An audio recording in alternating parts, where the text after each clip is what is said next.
nom du Père et du Fils et du Saint-Esprit. Amen. Viens, Esprit Saint, viens en nos cœurs. Viens raviver en nous le feu de ton amour. Amen. Évangile de Jésus-Christ selon saint Luc. Gloire à toi, Seigneur. En ce temps-là, Jésus disait à ses disciples, « Je suis venu apporter un feu sur la terre, et comme je voudrais qu'il soit déjà allumé, je dois recevoir un baptême, et quelle angoisse est la mienne jusqu'à ce qu'il soit accompli. Pensez-vous que je sois venu mettre la paix sur la terre? Non, je vous le dis, mais bien plutôt la division. Car désormais 5 personnes de la même famille seront divisées, 3 contre 2 et 2 contre 3. Ils se diviseront, le père contre le fils et le fils contre le père, la mère contre la fille et la fille contre la mère, la belle-mère contre la belle-fille et la belle-fille contre la belle-mère. Acclamons la parole de Dieu. Louange à toi, Seigneur Jésus. Frères et sœurs, dans le Seigneur, en ce jeudi 24 octobre 2024, jeudi de la 29e semaine du temps ordinaire année B, dans l'évangile de ce jour, Jésus parle de sa mission et évoque aussi sa passion. Je suis venu apporter un feu sur la terre, et comme je voudrais qu'il soit déjà allumé.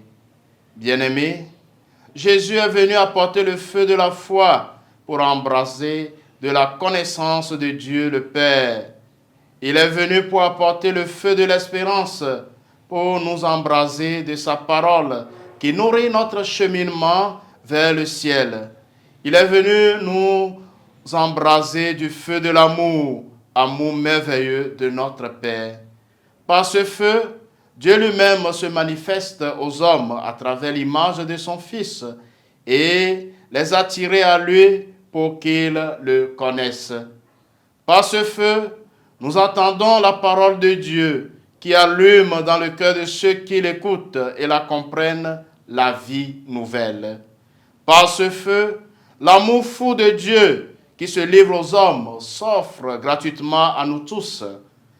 Dieu déploie son amour à travers Jésus-Christ pour chacun de ses enfants que nous sommes. Et lorsqu'il évoque le baptême qu'il doit recevoir, Jésus fait cette allusion au sacrifice de la croix. Mais l'angoisse dont il parle ne concerne en rien la souffrance physique, la crainte, la solitude, le rejet et les douleurs atroces qui l'attendent. Le Christ n'a pas peur. Il ne craint pas de mourir. Il ne craint pas non plus ces bourreaux qui tuent le corps et ne peuvent tuer l'esprit. L'angoisse qui étreint Jésus serait plutôt la soif vive que la volonté de Dieu soit pleinement accomplie, que le règne de Dieu arrive enfin dans le cœur des hommes.